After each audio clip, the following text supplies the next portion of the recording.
Welcome back to the Deep Dive, where we tear apart the sources you thought you knew and reveal the forgotten truths hidden within. Today, we are strapping on some silver shoes and taking a terrifying trip far beyond the rainbow. We are. We're diving deep into L. Frank Baum's 1900 masterpiece, The Wonderful Wizard of Oz. And you really have to forget the Technicolor musical. We're treating this as the rich, surprisingly dark, and, structurally complex piece of American fantasy literature that it actually is. Absolutely. Our mission isn't just to point out the obvious differences between the book and the iconic film.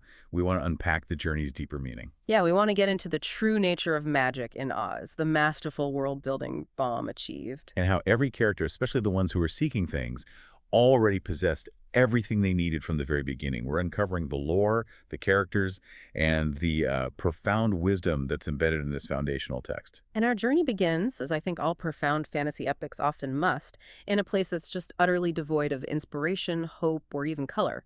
Okay, let's unpack this bleak reality that Dorothy starts in, Yeah. because Baum doesn't just, mention that Kansas is gray. He makes the lack of color an existential threat. Oh, totally. The book spends the entire opening just establishing how miserable life is on the great Kansas prairies. He describes the country as flat, just stretching to the edge of the sky, with the sun having baked the plowed land into this gray mass. And it's more than just geography, right? It's a commentary on this sort of environmental and emotional degradation. The glass isn't green, No. it's the same monotonous gray color you see everywhere. And this is crucial because this lack of vibrancy, this endless repetition of dullness, has literally seeped into the people around Dorothy. It's stripping them of their joy. That's the real tragedy. Hmm. We're told Aunt Em came to Kansas as a young, pretty wife, but the harsh environment, the sun and the constant wind, literally altered her, Hmm. physically and psychologically. Yeah. They took the sparkle from her eyes, the red from her cheeks and lips, leaving her thin, gaunt, and the line that always sticks with me. Mm. She never smiled now. And Uncle Henry is no different. He's described as gray from his long beard to his rough boots. He's a man who works hard from morning till night and, crucially, did not know what joy was. So Baum is setting up a world that is so harsh that it actively suppresses happiness and spontaneity. Right. And that's why Dorothy's laughter isn't just a pleasant sound. It's a genuinely shocking occurrence. Yes. Aunt Em would scream and press her hand upon her heart whenever she heard Dorothy laugh. That reaction tells you everything you need to know about the emotional landscape of Kansas. It's a place where happiness is a dangerous abnormality. Which brings us to the one saving grace, the one spark of non-gray life that prevents Dorothy from growing as gray as her other surroundings. Toto. Toto. He is more than just a cute dog. He is Dorothy's connection to genuine, unbridled emotion. He's described as a little black dog with long, silky hair and small black eyes that twinkle merrily. He's the anchor to her spirit, the last vestige of joy that the prairie hasn't drained away yet. Exactly. Losing him would mean losing herself entirely to the gray. And this is why, when that catastrophic cyclone approaches, the small detail about Aunt Em and Uncle Henry fleeing to the cellar without Dorothy is so vital. Yes, they're focused on survival in this harsh reality. But Dorothy pauses. She pauses. And that pause, that moment of stopping to retrieve Toto, saving the dog's life, is the one action that catapults her into fantasy. And, let's talk about that impossible flight Baum, who was writing at the turn of the century when technology and science were, king. He doesn't rely purely on magic for the transportation. He gives us this pseudo-scientific framework for the cyclone. The precision is fascinating. Dorothy hears the low wail of the wind from the far north, followed by a sharp whistling from the south. Right, and the book explains that these north and south winds meet exactly where the house stands, placing the house at the exact center of the cyclone. And what happens in the center of a strong cyclone? The air is generally still. It is. But the immense wind pressure on every side of the house raised it up higher and higher until it was at the very top. The sheer force was enough to carry the structure miles and miles away, as easily as you could carry a feather. It's an explanation that leverages natural forces, which makes the improbable flight feel grounded in a kind of extreme reality. It really does. And it explains why, after the initial rocking and tipping when the winds first met, Dorothy settles into a surprisingly calm transit. Yeah, she felt as if she were being rocked gently like a baby in a cradle. The mechanics of the storm gave her this smooth, almost tranquil, but still terrifying flight over the world. It's a genius piece of writing because it makes the journey real but survivable. It signals to you, the reader, that Dorothy didn't just dream the adventure. She was physically displaced by forces of nature. And that's why the awakening is so important. So important. So speaking of that awakening, let's make that sudden shift. After hours of being deafened by the wailing wind, Dorothy is awakened by a shock so sudden and severe that confirms the journey was undeniably real. The house landed gently for a cyclone, setting her down in a land of just truly marvelous beauty. And the contrast could not be starker. We move from the flat, dry, gray prairie to a land of, lovely patches of greensward, stately trees bearing rich and luscious fruits, gorgeous flowers, sparkling water. It's a sensory explosion. She has been rescued from that monochrome world. And immediately, she encounters the inhabitants, the Munchkins. They're about as tall as Dorothy, who is described as a well-grown child, and they are distinctively dressed in blue, which is the favored color of this country of the East. But the detail that always captures me is their headwear. The hats. The hats. They wear these round hats that rise to a small point a full foot above their heads, with little bells around the brims. They're so visually unique, and they greet her with this celebratory bow, hailing her as a most noble sorceress. And why? Because her house has performed the ultimate act of liberation. It has effectively terminated the reign of terror of the Wicked Witch of the East. It set the Munchkins free from bondage. The little woman who approaches, the Good Witch of the North, points out where the East Witch's feet are sticking out from under the corner of the house. And the feet are important because they are shod in shoes with pointed toes, and they are silver, not ruby. That's the first and maybe the most famous deviation from the film. The book is explicit. The shoes were silver. So the Witch of the North explains that the Wicked Witch was so old that she dried up quickly in the sun, leaving only the magical silver shoes which Dorothy promptly secures. And those silver shoes are, of course, a profoundly powerful magical artifact, though their power is a secret at first. But before Dorothy is sent on her way, the Witch of the North provides some crucial world building, the definitive rules of magic in Oz. This is where Baum just lays out the geopolitical map of Oz for us. He does. There are only 4 witches total in the land of Oz, and their morality is fixed by direction. 2 are good, the witches of the North and the South, which is Glinda. And 2 were wicked, the witches of the East and the West. With the East Witch gone, only the Wicked Witch of the West remains as the sole evil force. And the reason Oz still functions under these powerful ancient rules, because it has never been civilized, unlike Kansas. Which is such an essential framing. Baum is suggesting that civilization and industrialization drive out magic, leaving only mundane reality behind. Oz is a refuge for the mystical because it remains untamed. The Good Witch of the North also gives Dorothy 2 critical protective artifacts. One we know, the silver shoes, which hold a powerful, if, opaque charm. And the second, which is arguably the most potent protection she carries into the entire land of Oz, is the kiss of the Good Witch of the North. Right. This kiss leaves a round, shining mark on Dorothy's forehead. The witch explains that this mark, the power of good, means no one will dare injure a person who has been kissed by the Witch of the North. It's an undeniable sign of sanctity that even the Wicked Witch of the West recognizes later on. So with that protection established, the North Witch directs Dorothy to the only power she believes is greater than the remaining witches. Oz, the great wizard who lives in the City of Emeralds. And the directions are simple enough. Follow the road, paved with yellow brick. After that terrifying flight and this sudden descent into splendor, we transition now into the true heart of the story, the formation of the core group. This is where we see Baum's central philosophical statement, that the greatest needs the characters seek are actually internal. Yes, and the journey itself is the mechanism for self-discovery. Let's start with the Scarecrow. The Scarecrow is the first companion, found high on a pole in a great cornfield. He immediately reveals his singular, agonizing desire, brains. He believes he knows nothing whatever because he's stuffed with straw. And the thought of being called a fool by others, or even worse, by himself, just terrifies him. His origin story is so short and so recent, which adds this layer of pathos to his quest. He was made the day before yesterday. He literally heard the Munchkin farmer paint his ears and eyes. That was his first glimpse of the world. Wow. And what's fascinating is the advice he got right out of the gate. An old crow saw past his disguise and advised him to seek brains, telling him they are the only things worth having in this world. So it's the ultimate misdirection. It sets him on a quest for something he already has, all because an outside voice told him he was deficient. And the irony begins immediately, almost as soon as he joins the road. When they enter the dark, thick forest, the road is confusing, but the Scarecrow uses perfect, practical logic. If this road goes in, it must come out. Exactly. And then he instantly undercuts his own observation, saying that if it required brains to figure that out, he never should have said it. He constantly demonstrates intelligence and strategy, but his belief in himself remains zero. It's a brilliant setup. His self-doubt is the only thing standing between him and his intellectual self-acceptance. And he's also terrified of one thing that logically flows from his construction: a lighted match. The idea of fire, the one thing that could destroy his straw stuffing, is Achilles' heel. Now let's move on to the Tin Woodman, whose backstory is far darker, far more gothic, and surprisingly tragic. It truly is. It reads like a piece of cautionary folklore or like body horror.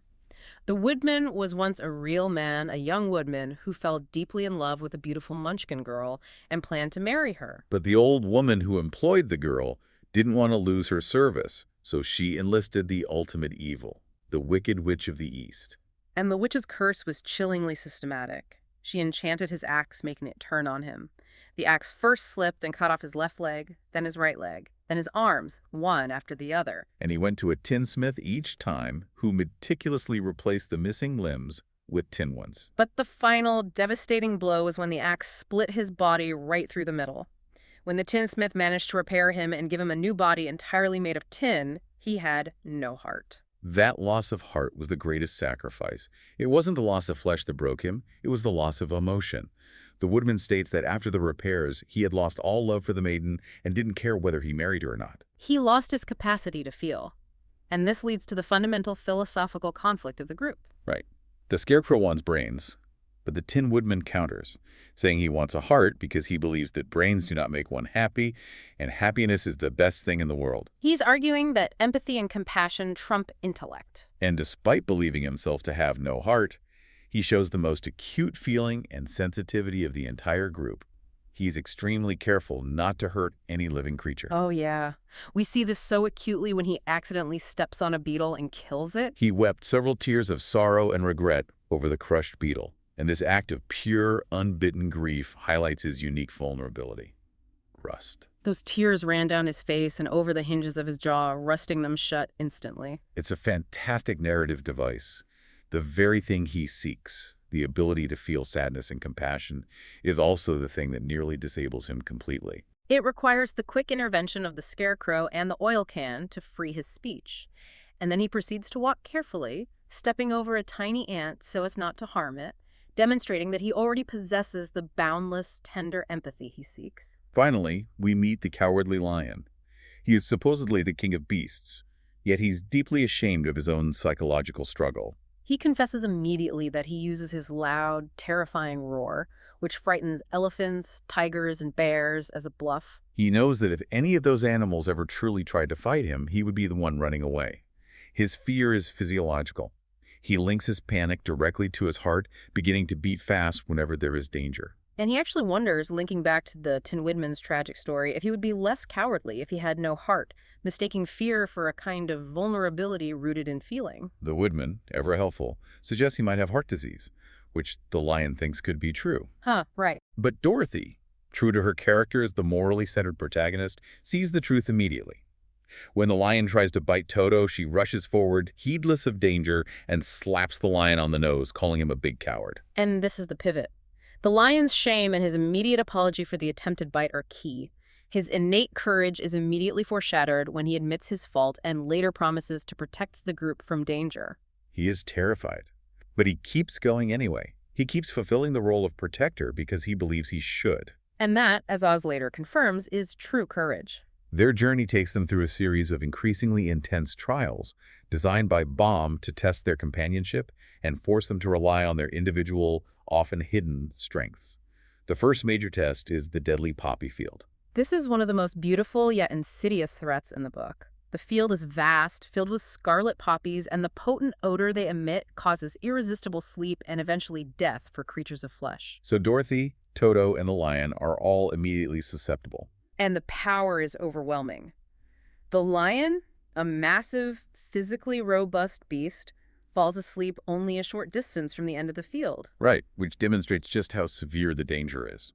Dorothy, fighting the fumes, collapses shortly thereafter. But the Scarecrow and Tin Woodman, not being made of flesh, are completely immune. This confirms their non-living status and makes the rescue entirely dependent on their unique qualities. On the Scarecrow's brains and the Tin Woodman's strength. And the rescue scene is a wonderful example of ingenuity and teamwork that completely undercuts the Scarecrow's belief that he lacks brains. He devises the entire plan. Precisely. The Tin Woodman then uses his strength and sharp axe to build a truck out of tree limbs and trunks, fastening it together with wooden pegs. They can drag Dorothy and Toto, but the lion is simply too heavy. And this is where a previous act of kindness becomes absolutely vital. The genius of Baum's structure. Consequences, both good and bad, always return. The smallest allies enter the story here. The field mice. The Tin Woodman had recently saved their queen from a wildcat, and she promised aid in return. So the queen of the field mice summons thousands of her people, each bringing a long piece of string. They harness themselves to the truck, and with the Scarecrow and Woodman pushing and guiding, they pull the massive, sleeping lion out of the deadly field to the safety of the green, fresh air.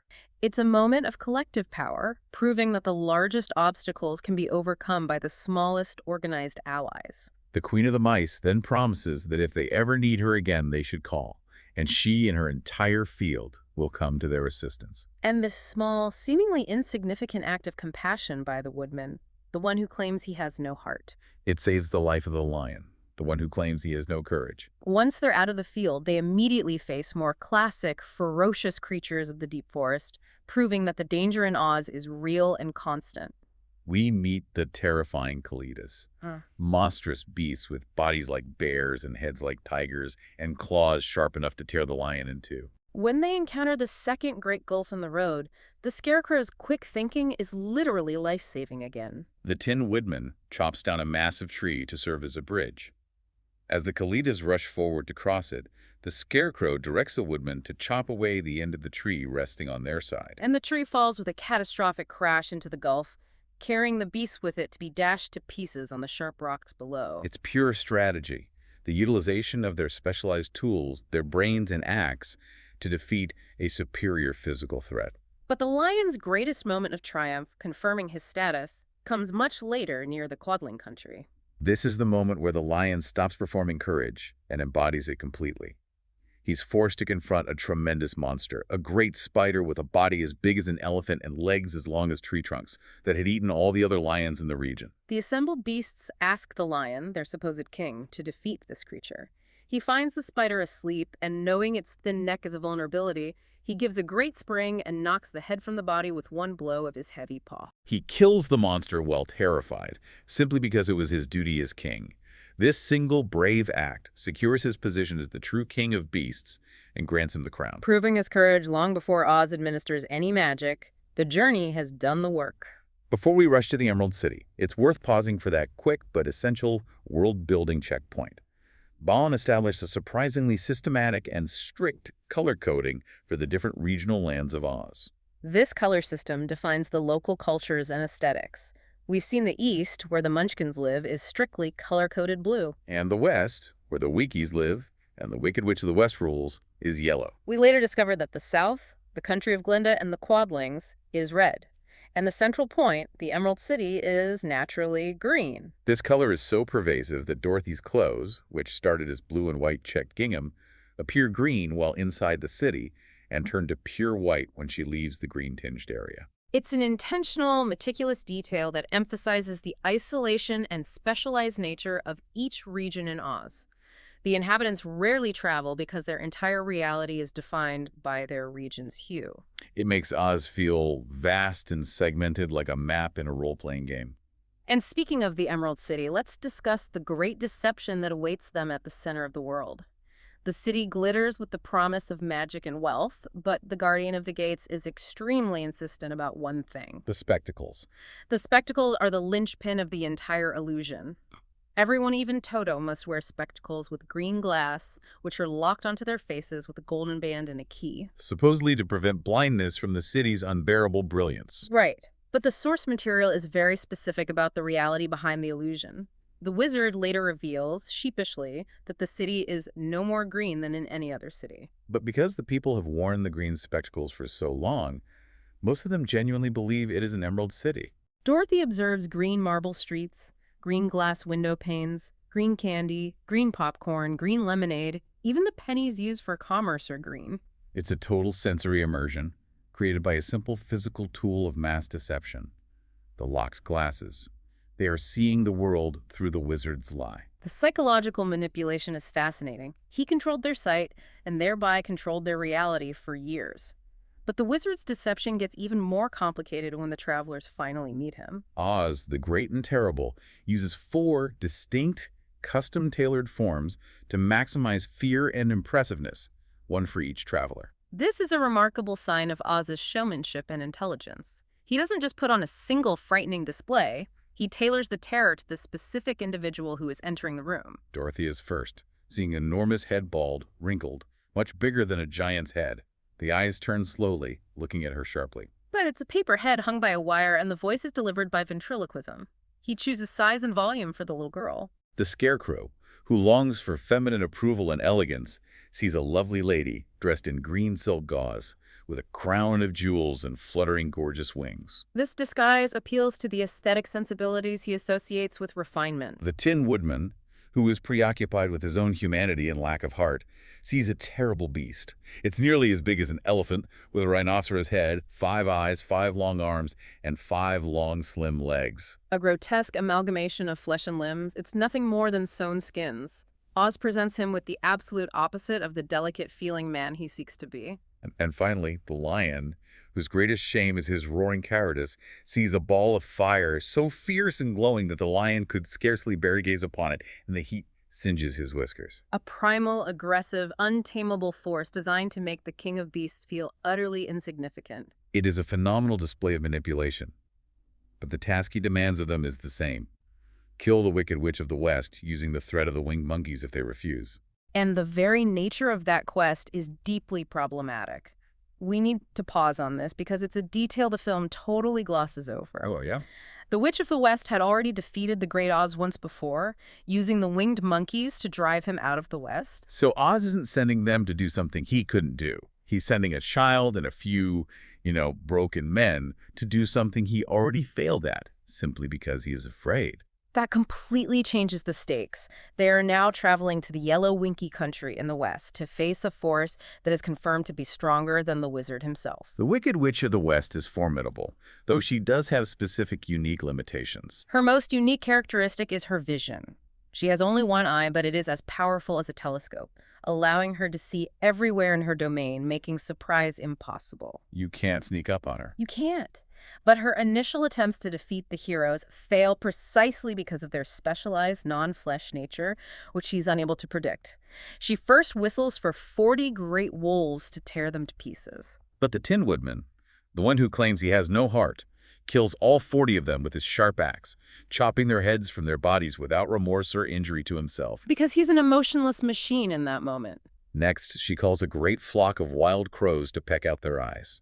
But the Scarecrow, standing up and stretching out his arms, frightens them, and he twists the necks of the King Crow and 39 others when they attempt to attack him. The lack of blood and bone makes them immune to the standard attacks of nature. Her third, and arguably most clever attempt, involves a swarm of black bees commanded to sting them to death. So the Woodman quickly pulls out the Scarecrow's straw and scatters it over Dorothy, Toto, and the lion.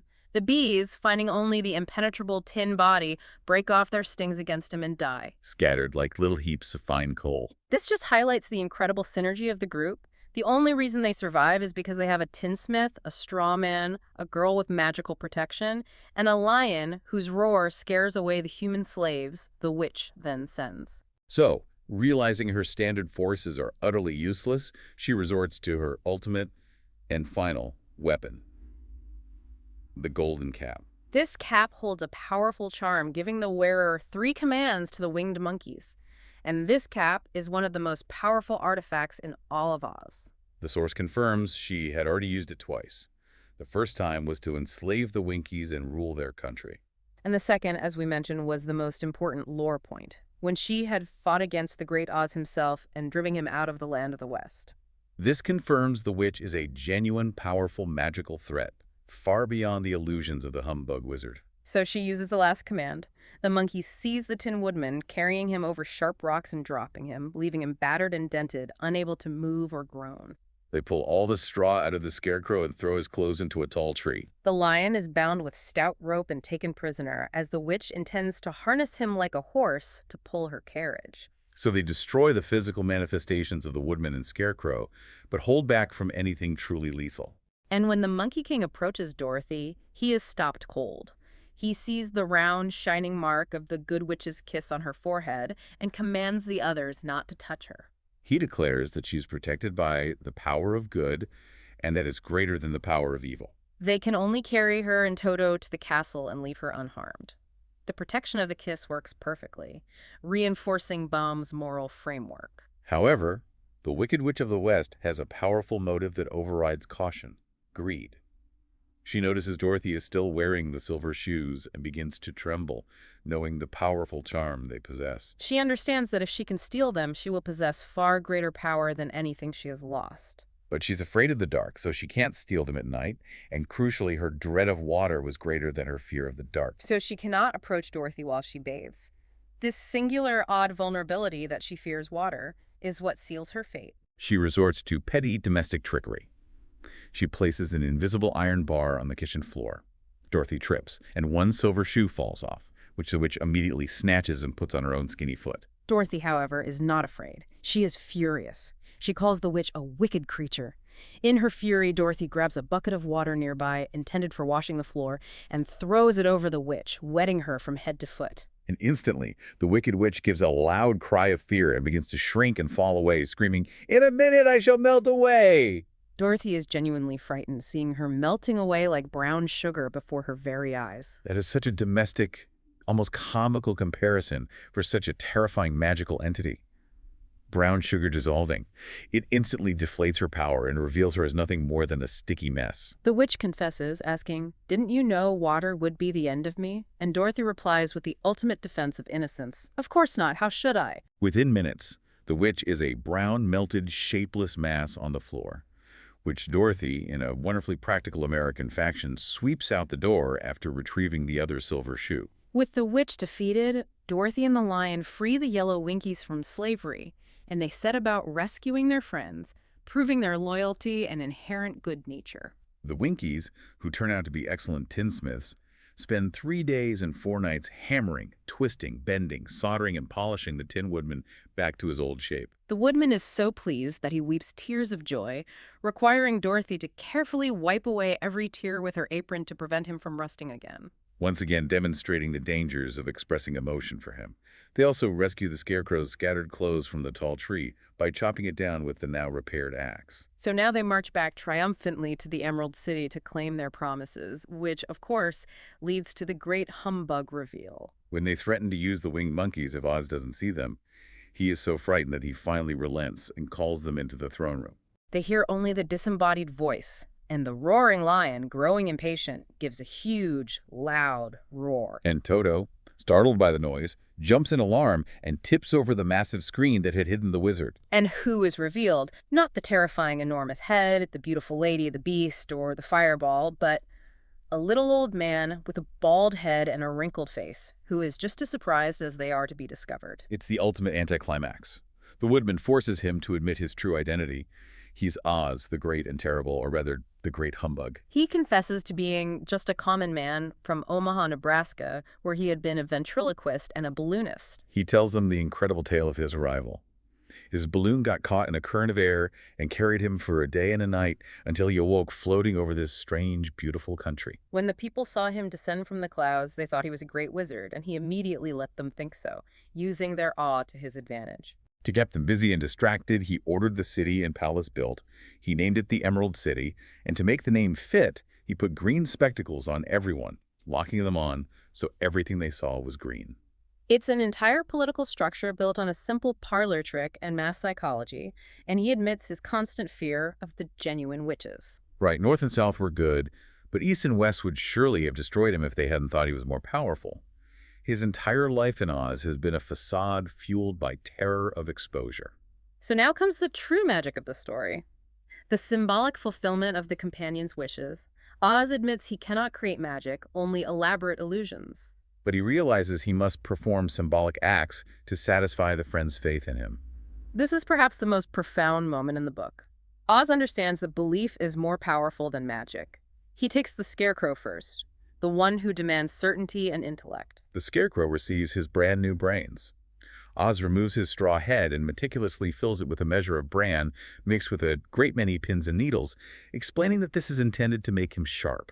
And the Scarecrow is immensely proud, declaring he feels wise indeed, even though the pins are clearly just pins and the bran is just bran. The ritual worked. The Tin Woodman is next. Oz cuts a small square hole in his tin breast with tinner's shears. The heart itself is made of silk, filled with sawdust. The Woodman immediately declares it a kinder and more tender heart than his original.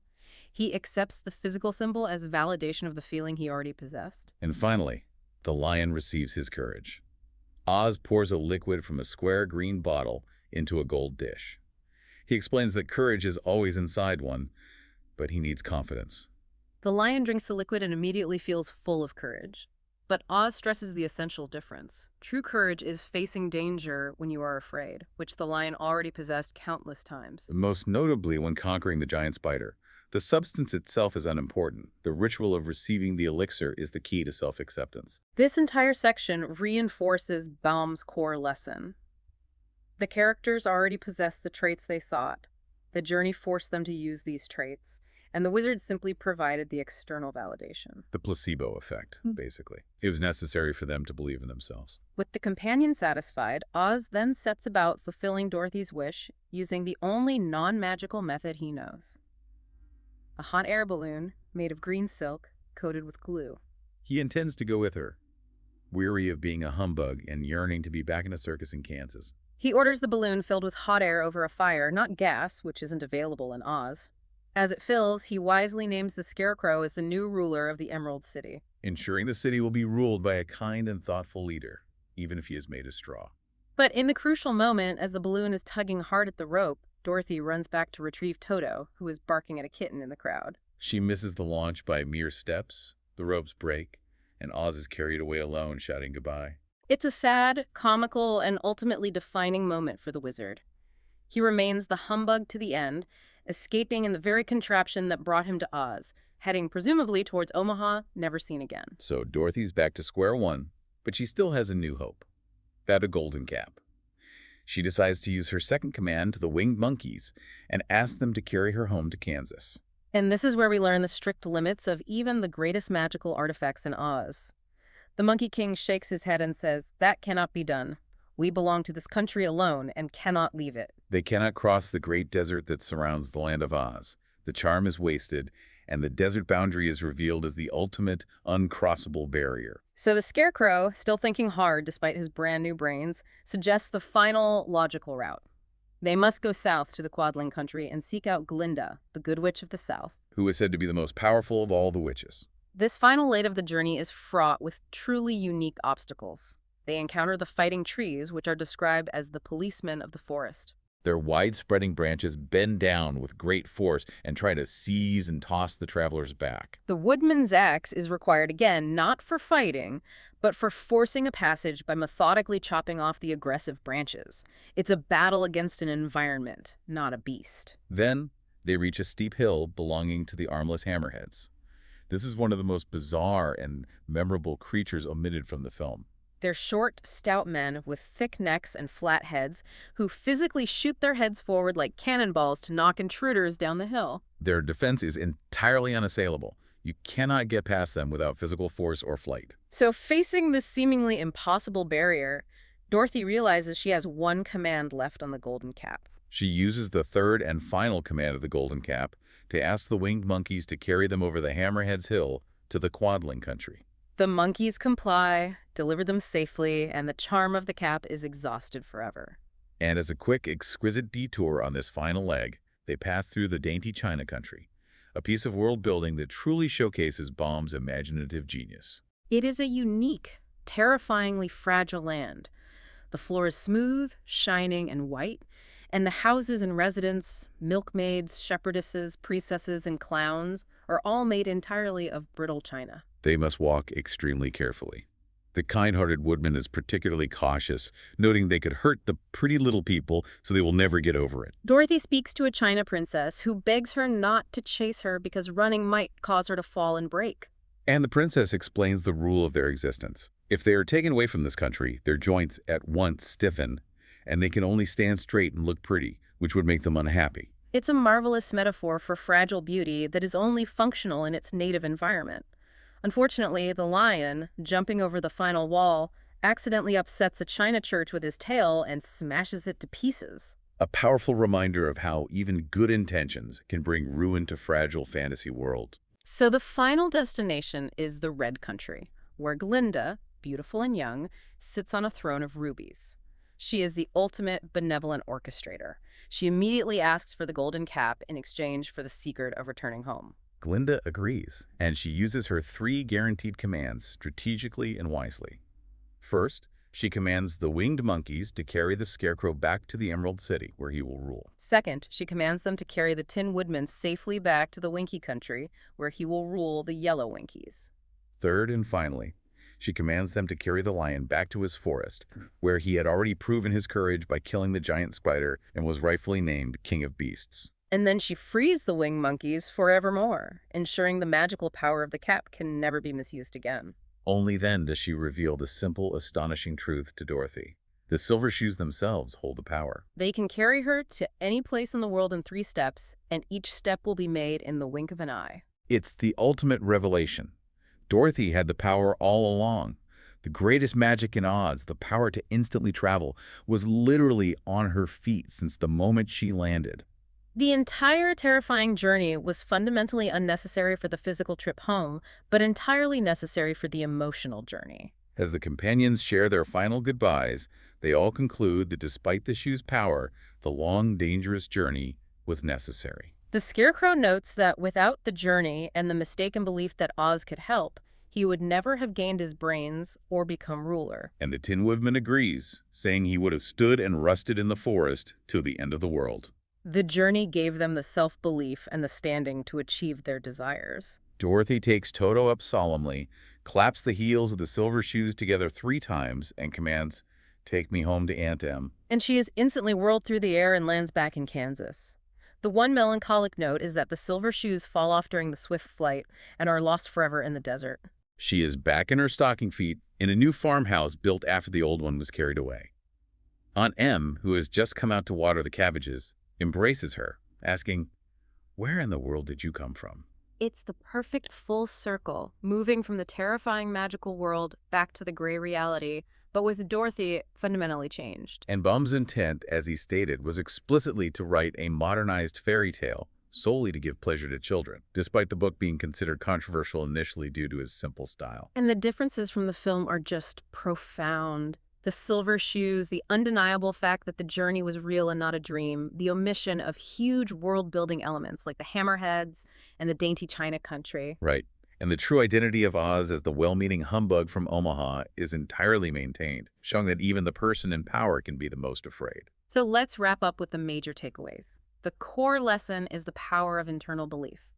The companions already had their virtues. They just needed the process, the road, and the external motivation from the great humbug to realize them. The journey was the reward because it was the proof. And the greatest truth of all, the 2 most powerful magical artifacts in Oz, the Golden Cap, which controls the powerful winged monkeys, and the Silver Shoes, which allow instantaneous travel, are not hoarded or retained. The Golden Cap is intentionally freed by Glinda, its power exhausted, and the Silver Shoes are lost forever in the desert. The power is ephemeral. The self-knowledge is permanent. Which raises our final provocative thought for you to mull over. What does it say about the world of Oz that the true goal is not to amass power or to stay in the beautiful, colorful fantasy land, but simply to realize you had the means to leave all along? How often do we, like Dorothy, overlook the simplest path home, the power we already possess, while chasing complex, terrifying solutions given to us by humbugs and false wizards? Think about that the next time you find yourself on a long, yellow brick road.